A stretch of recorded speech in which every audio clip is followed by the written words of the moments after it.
주님을 기뻐할 수 있는 것은 주님이 우리의 기쁨이 되시기 때문입니다. 이미 우리 안에 완벽하게 주님께서 이루신 것 때문에, 그리고 이루실 것을 우리가 신뢰하기 때문에, 하나님이 완전하시기에 내가 나의 삶과 환경을 기뻐하기보다 나의 삶을 인도하실 주님을 기뻐하는 것임을 고백합니다. 주님, 우리가 주님 안의 사랑 가운데 있음을 감사합니다. 오늘도 우리를 붙드신, 하나님 나의 삶을 붙드신 주님의 사랑을 우리가 기억하며 우리가 누구인지, 하나님 그 사랑에 우리를 위한 폐를 죽으신 그 주님의 그 놀라우신 사랑을 기억하며 우리가 살길 원합니다. 우리가 주의 사랑을 기억하며 다시 한번 이 찬양 드리며 주 앞에 나아갔으면 좋겠습니다. 하나님, 나의 삶을 붙드신 주님, 나의 삶을 덮으신 주님의 은혜와 사랑을 감사합니다. 나의 삶이 주님 되신 주님 같이 내가 주의 사랑, 주님 사랑 모든 건 내려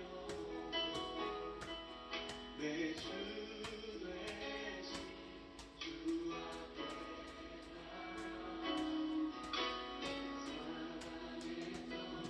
모든 건 내려놓고 주님만 사랑해. 내가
2월 18일 주일 예배를 시작하도록 하겠습니다.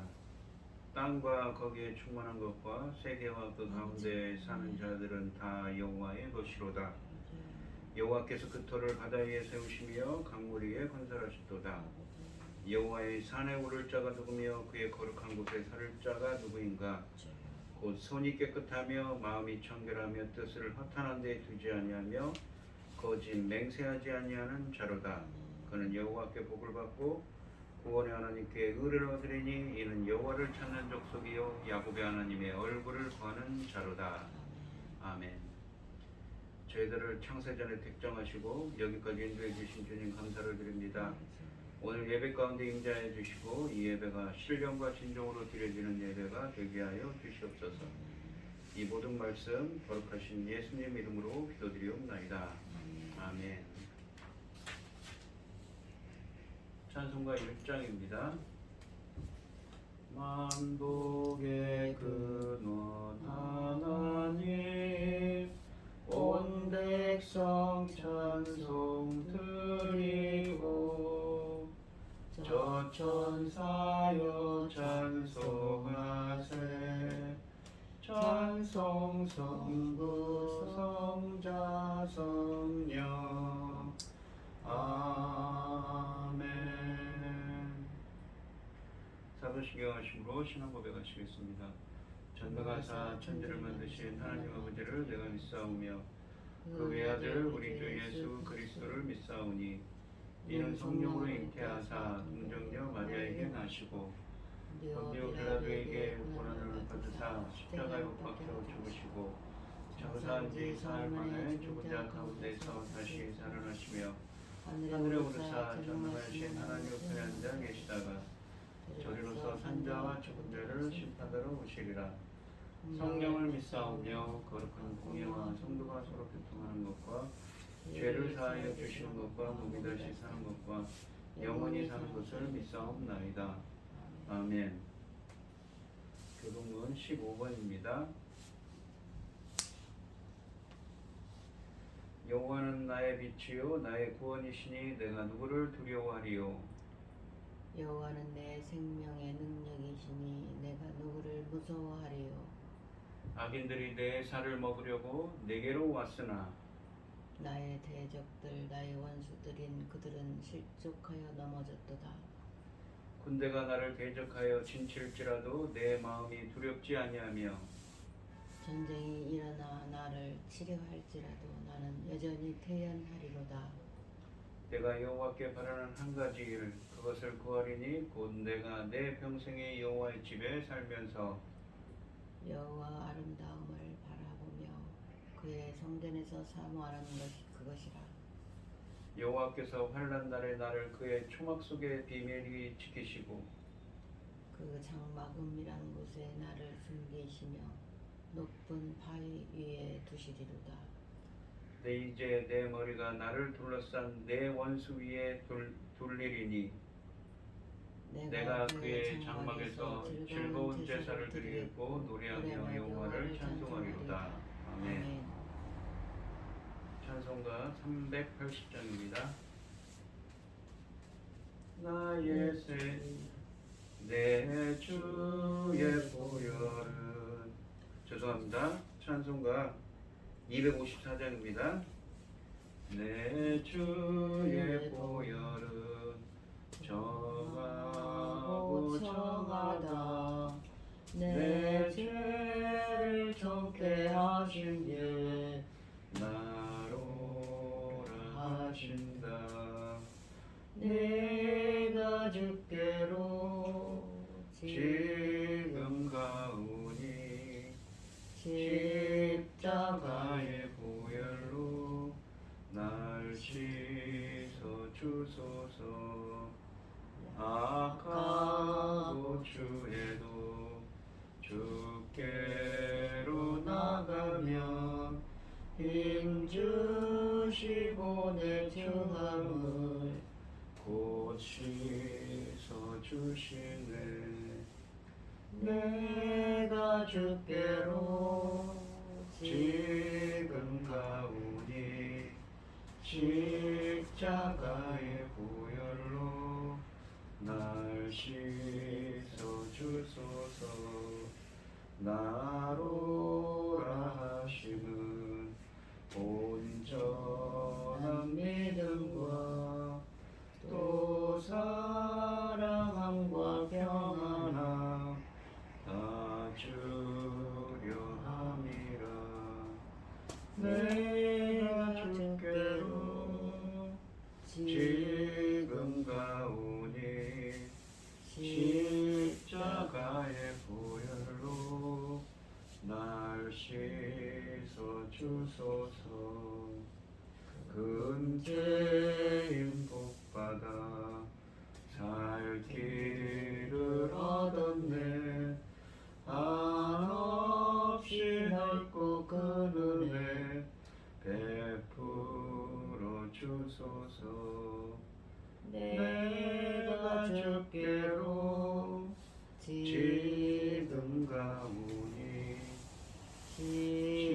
십자가의 보혈로 날 씻어 주소서.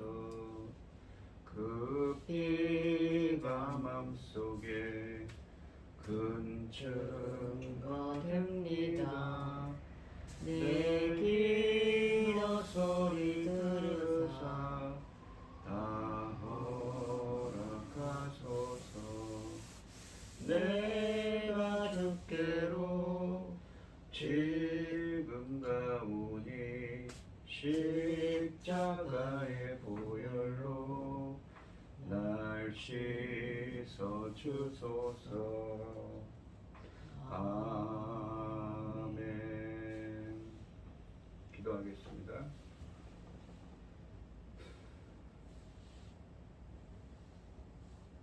온 땅이여 여호와께 즐거운 찬송을 부를지어다. 기쁨으로 여호와를 섬기며 노래하면서 그 앞에 나갈지어다. 아멘. 여호와가 우리 하나님이신 줄 너희는 알지어다. 그는 우리를 지으신 이시요 우리는 그의 것이니 그의 백성이요 그의 가르치는 양이로다. 감사함으로 그 문에 들어가며 찬송함으로 궁정에 들어가서 그에게 감사하며 그 이름을 찬송할지어다. 여호와는 선하시고 그 인자하심이 영원하고 그 성실하심이 대대에 이르리로다. 아멘. 천지 만물을 지으신 전능하신 하나님 아버지, 어리석고 보잘것없는 저희를 자녀 삼으시고 아버지의 그 사랑 가운데 살아가게 하심을 참으로 감사드립니다. 지금 아버지는 세상은 온갖 일로 어지럽고 복잡하고 전쟁 가운데 있습니다. 그럼에도 불구하고 이 시간 하나님께 예배드릴 수 있도록 인도하심을 감사드립니다. 전능하신 하나님 아버지, 저희 나라를 지켜주시옵소서. 아버지 하나님께서 제사장 나라까지 세우셨는데 아버지 하나님 기뻐하시지 않는 다른 길로 가지 않도록 아버지 지켜주시옵소서. 보호하여 주시옵소서. 불쌍히 여겨 주시옵소서. 긍휼을 베풀어 주시옵소서. 전능하신 하나님 아버지, 지금은 중대한 시대입니다. 아버지 하나님, 열매 맺을 중대한 시대로 하나님께서 열어주셨습니다. 이 중대한 시대에 아버지께서 받으실 열매, 정금 같은 열매들 넉넉히 나올 수 있도록 도와주시옵소서. 아버지 하나님, 열매 맺을 시기에 당신의 사랑하는 종 열매 맺을 말씀을 들고 강단에 세우셨으니 아버지 참으로 감사드립니다. 이 열매 맺을 말씀으로 말미암아 아버지께서 기뻐 받으실 열매들 넉넉히 나올 수 있도록, 속히 나올 수 있도록 도와주시고 역사하여 주시옵기를 간절히 원하옵고, 이 모든 말씀 억만 죄악 가운데에서 우리를 구원하여 주신 예수 그리스도 이름으로 기도드리옵나이다. 아멘. 오늘 함께 하실 하나님의 말씀은 시편 1편 1절로 6절 말씀입니다. 시편 1편 1절로 6절입니다. 제가 먼저 읽겠습니다. 복 있는 사람은 악인들의 꾀를 따르지 아니하며 죄인들의 길에 서지 아니하며 오만한 자들의 자리에 앉지 아니하고 오직 여호와의 율법을 즐거워하여 그 율법을 주야로 묵상하는도다. 그는 신학교에 심은 나무가 철을 따라 열매를 맺으며 그 잎사귀가 마르지 아니함 같으니 그가 하는 모든 일이 다 형통하리로다. 악인들은 그렇지 아니하며 오직 바람에 나는 개와 같도다. 그러므로 악인들은 심판을 견디지 못하며 죄인들이 의인들의 모임에 들지 못하리로다.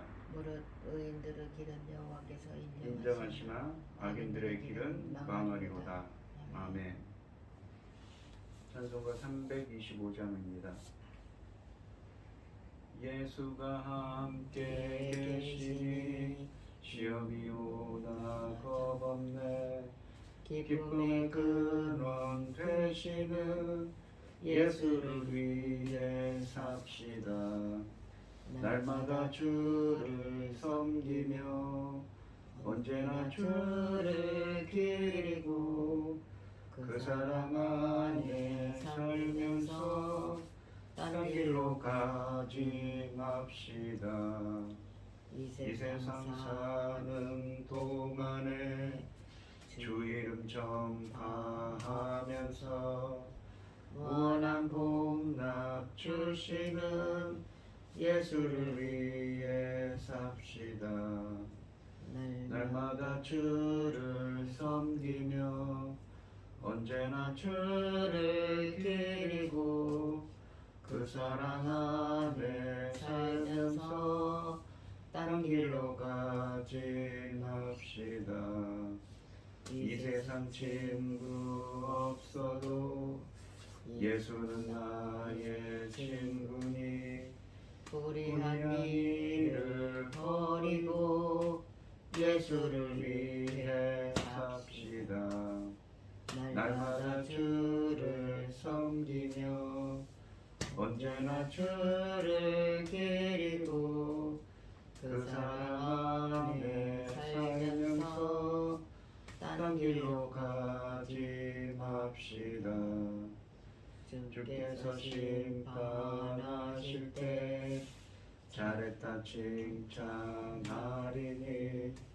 이러한 상급 받도록 예수를 위해 삽시다.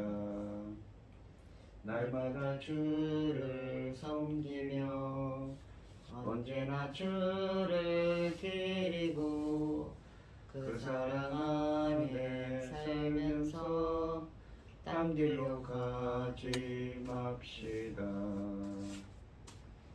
아멘. 오늘 함께 하실 하나님의 말씀의 제목은 복된 길, 헛된 길입니다. 이 시편 1편에서 주님은 인간의 인생에는 두 가지 길이 있다고 말씀하십니다. 그것은 의인의 길과 악인의 길입니다.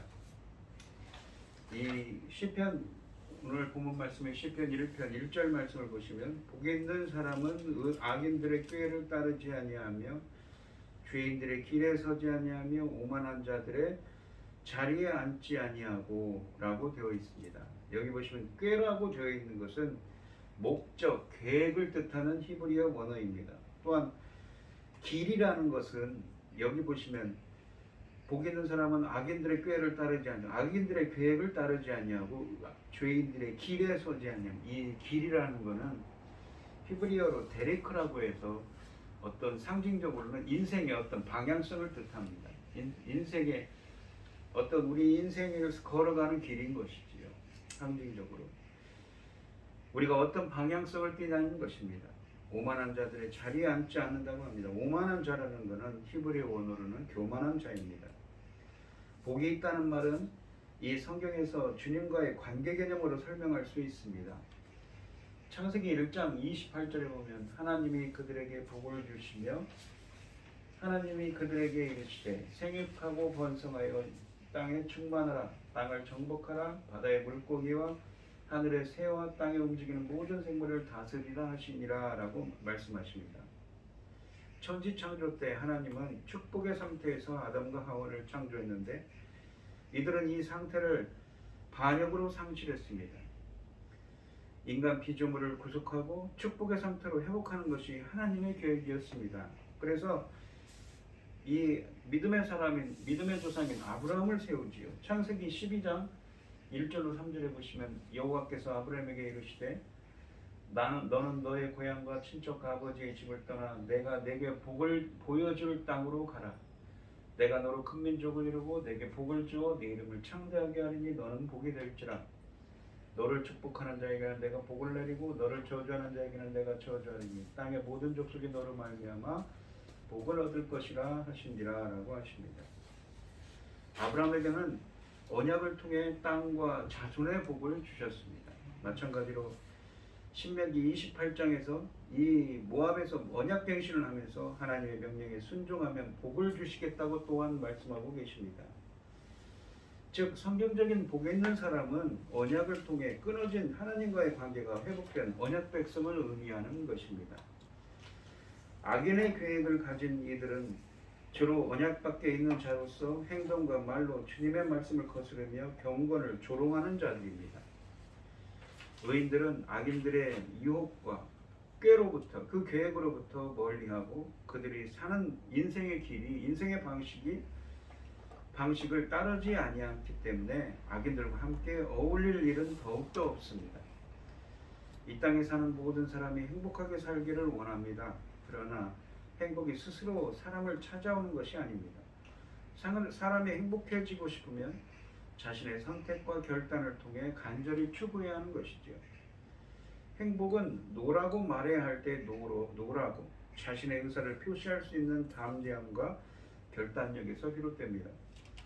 복 있는 자는 악인들의 꾀와 길과 자리를 거부하고 그들과 함께 걷거나 인생의 길을 걸어가거나 서 있거나 앉아 있기를 거부할 때 시작된다고 하기 때문입니다. 사람이 이렇게 사는 것은 결코 쉽지 않은 일입니다. 모든 사람이 예스라고 할 때 홀로 노라고 하면 그들의 마음을 살 수 있고 따돌림과 차별도 받을 수 있기 때문이지요. 세상 사람들이 경건하지 못한 일과 가치관으로 우리를 설득할 때 자주 나오는 말이 당신은 왜 그렇게 유별나게 살고 있습니까? 라고 하는 것이죠. 다른 사람들처럼 살아라 라고 합니다. 그러므로 이러한 불이익을 감수하는 용기와 결단이 있는 소수만이 복이 있는 사람인 것입니다. 이러한 점을 강조하기 위해 복이 있는 자는 이 단수로 표현했습니다. 마치 홀로 서 있는 듯한 단수로 표현하고 그가 거부해야 할 악인들은 이 무리를 형성한 것처럼 복수로 표기되어 있습니다. 이런 상황은 예수님께서 사람들이 이 많이 다니는 넓은 문, 파멸과 멸망으로 인도하는 길은 넓다고 했죠. 그 길을 넓은 문을 개폐하고 인적에 드문 좁은 문으로 생명으로 인도하는 문은 좁은 문이라고 표현했는데 그 문으로 들어가라고 하신 마태복음 7장 13절로 14절 말씀을 우리는 떠올리게 됩니다. 그래서 결단과 각오를 새롭게 해야 하는 것이지요. 세상 사람들의 간교하고 악한 기준과 삶의 방식을 멀리해야 합니다. 오직 하나님이 주신 기준과 가치관대로 살겠다는 의지가 있어야 하는 것이지요. 그러므로 이러한 사람은 때로는 외롭고 두려운 광야에 홀로 서 있는 듯한 경험을 할 수도 있는 것입니다. 하지만 그러한 결단이 필요하다고 본문은 말씀하고 계십니다. 2절에 보시면 오직 여호와의 율법을 즐거워하여 그의 율법을 주의하러 묵상하는구나. 2절 말씀을 원문으로 직역하면 그의 기쁨은 여호와의 율법에 있다고 해석해야 합니다. 율법을 즐거워한다는 것은 세상의 기쁨이 아니라 하나님의 말씀을 자신의 기쁨으로 삼는 것을 말합니다. 그 말씀을 아주 소중히 여기고 늘 가까이 하고 기뻐하며 그 말씀을 내 삶의 기준으로 삼는 것이지요. 그리고 그 말씀을 주의하러 묵상합니다. 그런데 복 있는 사람이 주의하러 묵상하는 율법은 무엇을 의미하는가요? 가장 기본적인 개념은 가르침과 교훈을 의미합니다. 히브리어로 토라라고 하는데 이 말은 야라, 가르치다에서 파생된 말입니다. 성경적으로는 좁게는 십계명이나 모세오경일 수 있고 넓게는 성경 전체가 바로 하나님의 가르침이시죠. 하나님의 가르침입니다. 그러므로 본문은 율법을 철저하게 지키려는 율법주의를 권면하는 것이 아니라 하나님의 가르침과 교훈에 항상 열려있는 마음을 유지하라는 취지로 말씀하신 것입니다. 더 구체적으로 말하자면 율법은 하나님이 사람들에게 주신 삶의 방식을 의미하는 것입니다. 그러므로 율법 묵상과 하나님의 가르침 묵상과 성도의 삶은 서로 떼어놓을 수 없는 관계를 형성합니다. 하나님의 율법은 분명 사람들에게 즐거움을 줍니다. 사람은 이 즐거움을 얻기 위해 무엇을 해야 하는가? 밤낮으로 하나님의 가르침을 묵상해야 합니다. 묵상은 그 말씀을 우리의 매일의 삶에 적응하는 길로 나아가는 첫 번째 걸음입니다. 말씀 묵상은 하나님께 더 가까이 나아가게 하고, 묵상하면 할수록 그 말씀으로 인해 마음이 즐거워집니다. 우리는 말씀 묵상을 통해 말씀 묵상하면 흔히 조용히 앉아 명상하거나 도인처럼 실현하거나 마음의 평정을 찾는 것으로 생각하기 쉽지만, 성경이 말하는 묵상은 그런 것들이 아니라고 합니다. 시편 35편 14절에 보시면 말씀을 외우고 그것을 조용히 중얼거리며 회상하는 것을 묵상하는 모습으로 묘사합니다. 하나님의 자녀들이 누리는 즐거움은 끊임없이 율법에 대해 고민하고 묵상하는, 하나님의 말씀에 대해 고민하고 묵상하는 일에서 얻어지는 즐거움입니다. 또한 1절에서 보시면 동사를 사용할 때 1절에 사용된 동사는 완료형입니다. 이게 끝났다는 것이죠. 근데 2절에서는 미완료형, 끝나지 않았습니다. 계속되고 있다는 것이죠. 이것은 율법에 대한 묵상이 끊임없이 버릇처럼 행해지는 것을 의미합니다. 본문은 한순간의 말씀 생각이 아니라 끊이지 않고 계속하라는 권면입니다. 복에 있는 사람이 행복한 삶을 살 수 있는 방법은 오직 먼저 하나님의 말씀을 깊이 묵상하는 것입니다. 3절에 보시면 그는 시냇가에 심은 나무가 철을 따라 열매를 맺으며 그 잎사귀가 마르지 아니함 같으니 그가 하는 모든 일이 다 형통하리로다 라고 하십니다.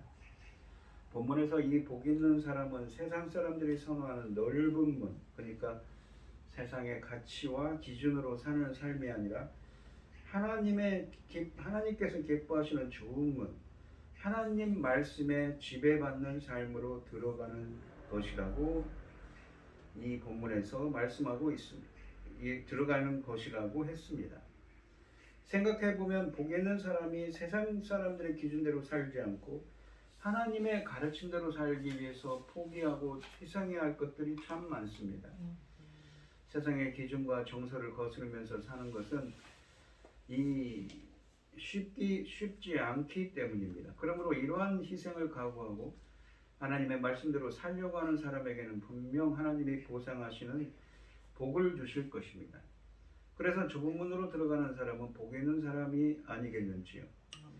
3절 말씀은 이 복 있는 사람이 누릴 하나님의 은혜를 설명합니다. 본문은 하나님의 복을 받은 사람을 싱싱하고 열매를 잘 맺는 생기로 가득한 나무에 비유하고 있습니다.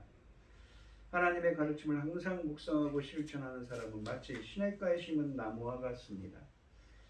시냇가로 번역이 된 단어는 저절로 생겨나서 흐르는 강이나 시냇물이 아니라 농사를 짓기 위해 일부러 만든 관계용 수로를 의미합니다. 건기가 되면 물이 마르는 시냇가가 아니라 항상 물이 있는 물줄기를 의미하는 것이지요. 동일한 단어가 같은 이미지를 제시하며 예레미야 17장 7절로 8절에서도 사용되고 있습니다. 또한 본문에서 심다라는 단어는 수동태로 심겨졌다는 의미입니다. 이 나무는 시냇가에서 우연히 자라가 된 것이 아니라 누군가가 그 나무를 일부러 그곳에 심은 상태, 그러니까 누가 하셨습니까? 바로 주님이 하신 것이지요. 하나님은 혹독한 환경의 영향을 별로 받지 않도록 이 나무, 즉 의인을 시냇가에, 그러니까 이 물이 계속 흐르는 그 물이 넘치는 풍부한 시냇가에 심으셨습니다.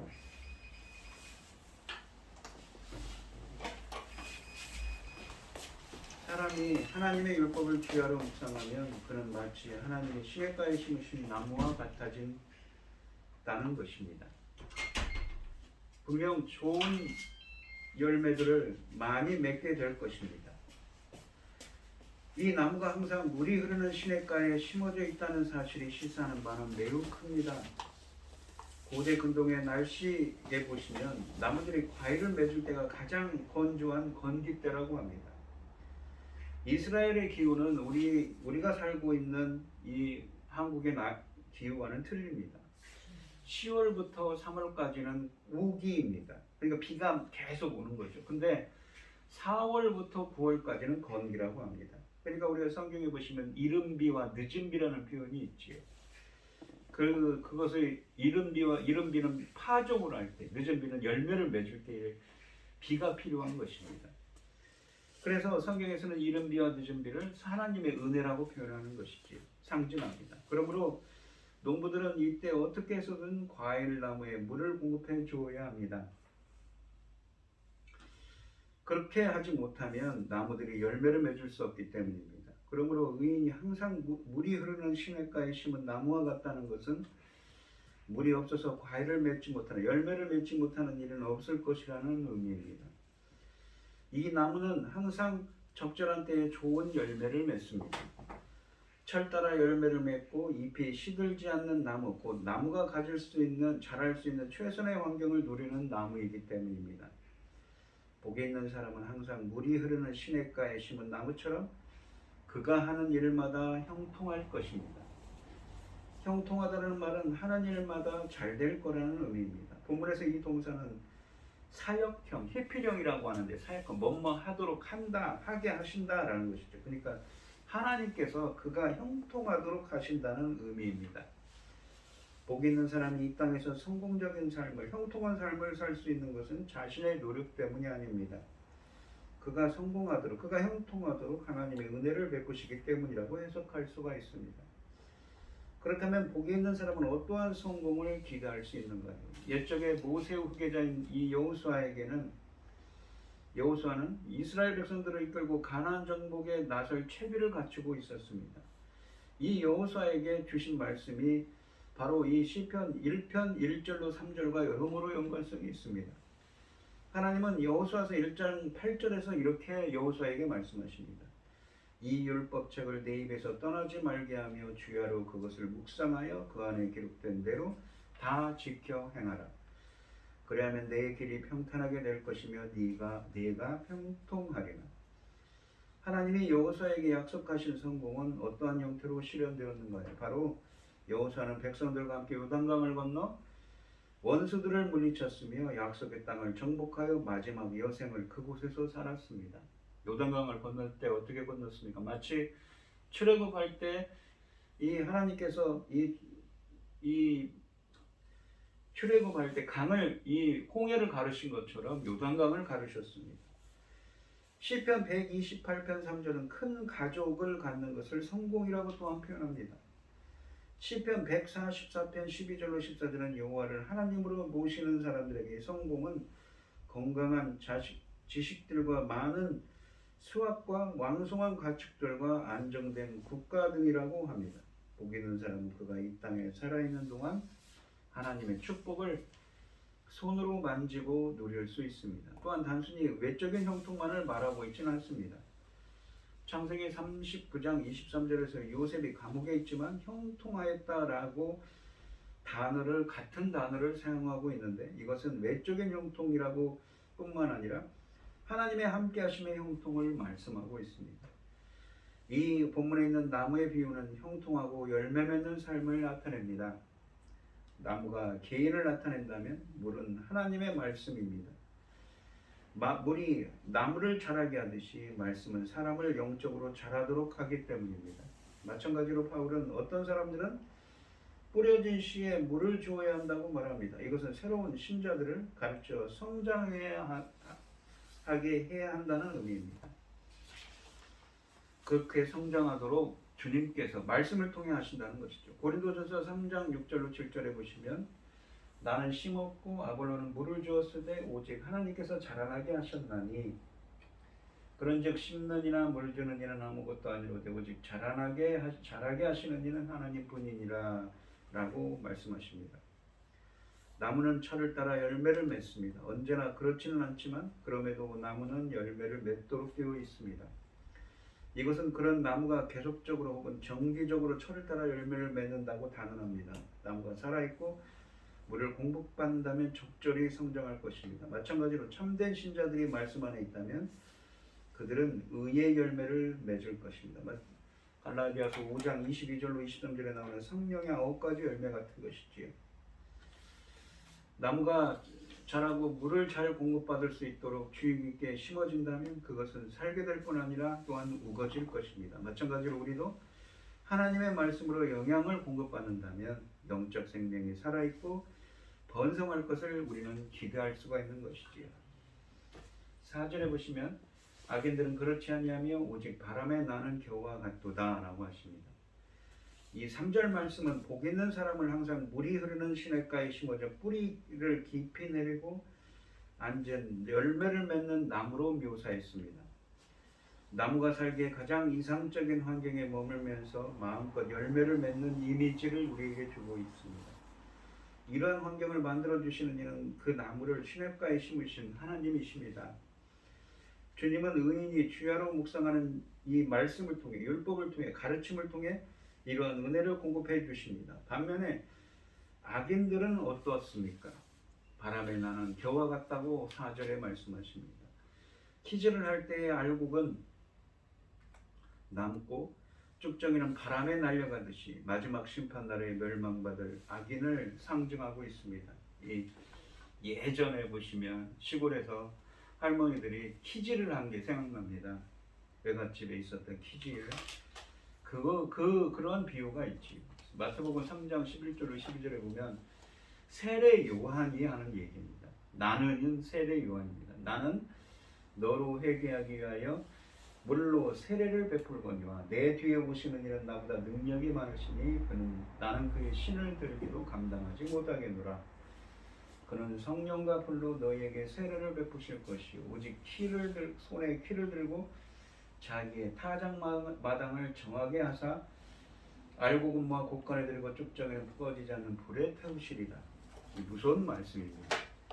이곳에서 사용되는 이미지는 추수 때 농부가 곡식과 겨, 그러니까 쭉정이를 분리하기 위해 수확한 것을 바람 앞에서 키로 켜는 일입니다. 그러니까 키라는 거는 이렇게 옛날에 보시면 만들었지요. 그래서 이렇게 축 치면 바람에 날아갑니다. 그리고 알갱이는 무거우니까 남게 되지요.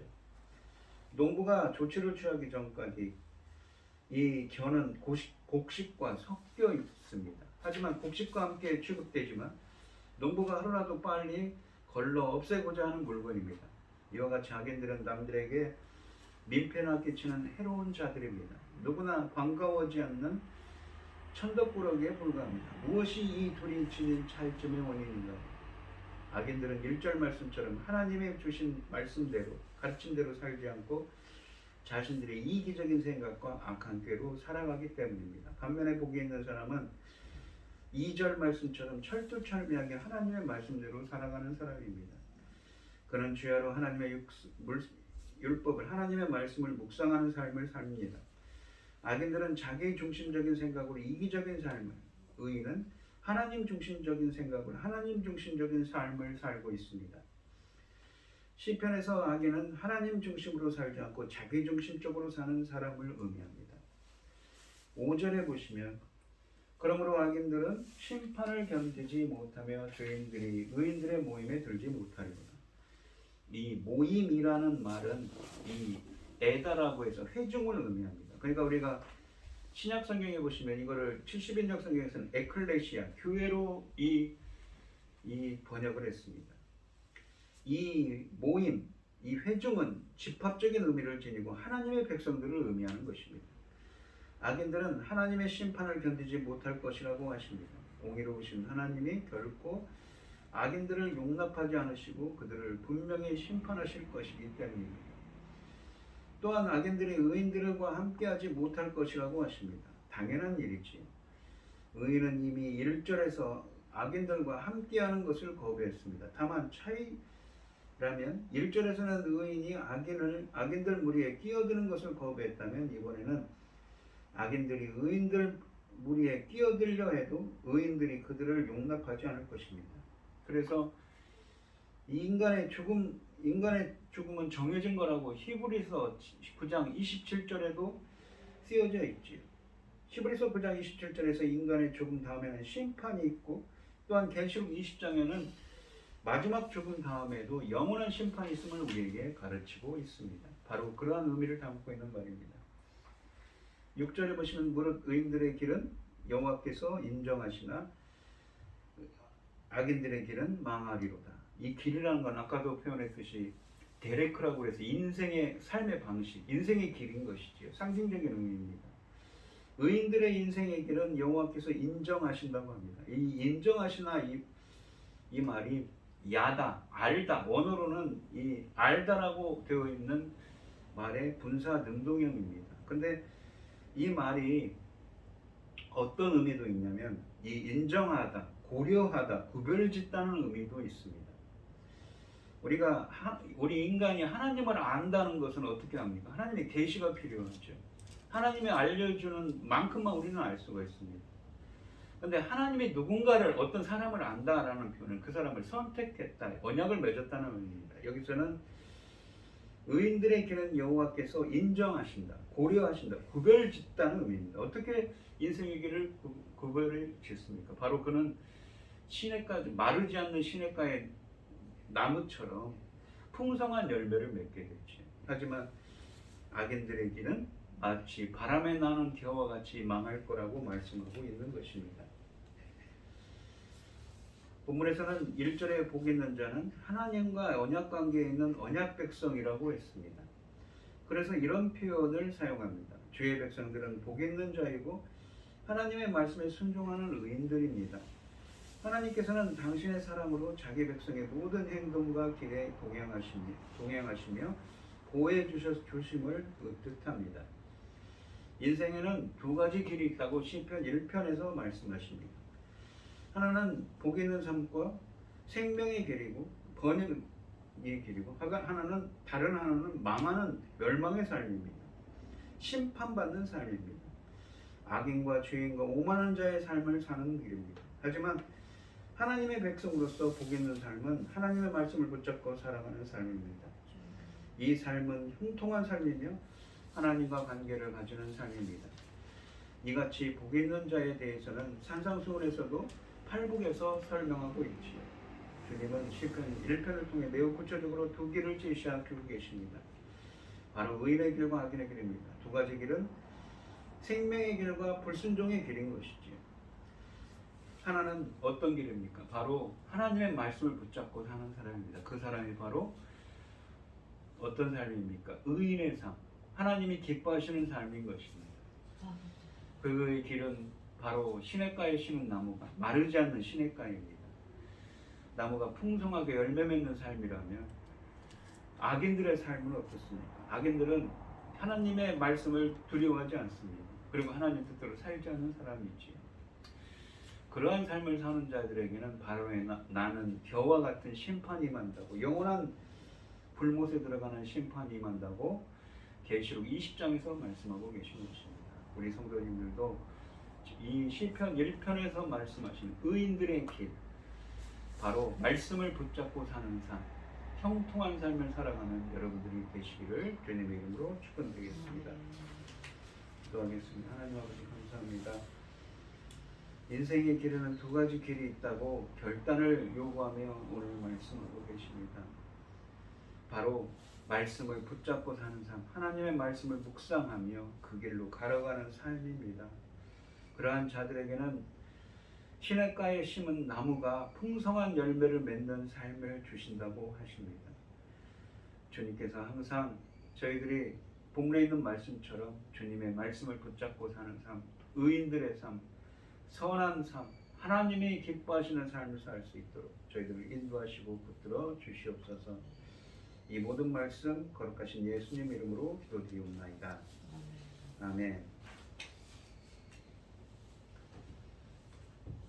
찬송가 329장입니다.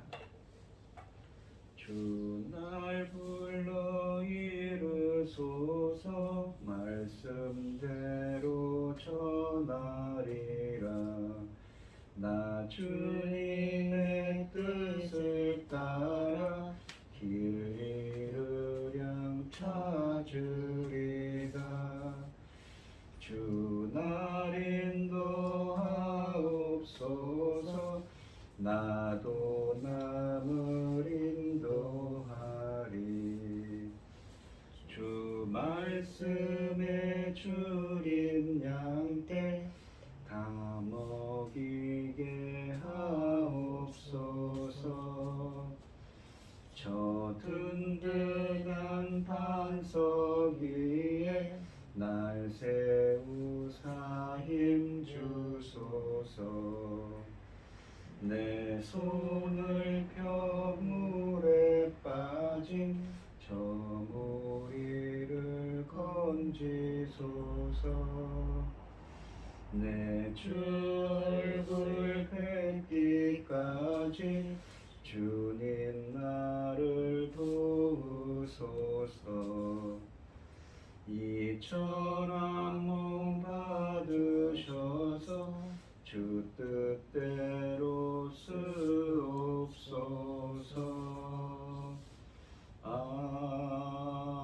아멘. 기도하겠습니다. 오늘 거룩한 주일에 이렇게 불러 모아주시고 예배드리게 하여 주시는 감사를 드립니다. 오늘 주신 하나님의 말씀처럼 복된 삶, 주님이 기뻐하시는 삶, 의의 길을 걸어갈 수 있도록 항상 말씀을 붙잡고 사는 삶이 될 수 있도록 인도하여 주셔서 본문에 말씀하신 시냇가에 심은 나무가 풍성한 열매를 맺는 삶이 될 수 있도록 주님이 함께하는 삶이 될 수 있도록 주님의 복, 주시는 복으로 충만한 삶이 될 수 있도록 인도하여 주시옵소서. 오늘 주님께서 주신 많은 은혜에 감사드리며 귀한 예물을 드리는 손길들이 있습니다. 손길마다 기억해 주시고 이 간과 기도에 기억해 주시고 응답하여 주셔서 주님의 기뻐하시는 뜻을 살아가는 의인들의 삶을 살아가는 저희들이 되게 하여 주시옵소서. 기뻐받아 흠양하여 주실 줄 믿사오며 이 모든 말씀 거룩하신 예수님 이름으로 기도드리옵나이다. 아멘. 축도하심으로 오늘 예배를 마치도록 하겠습니다. 이제는 주 예수 그리스도의 은혜와 아버지 하나님의 극진하신 사랑과 성령의 교통하심이 본문에 있는 말씀처럼 항상 의의 길을 항상 의의 길을 걸어가기를 소원하는 성도들 머리머리 위에 이제로부터 영원히 함께 있을지어다. 아멘.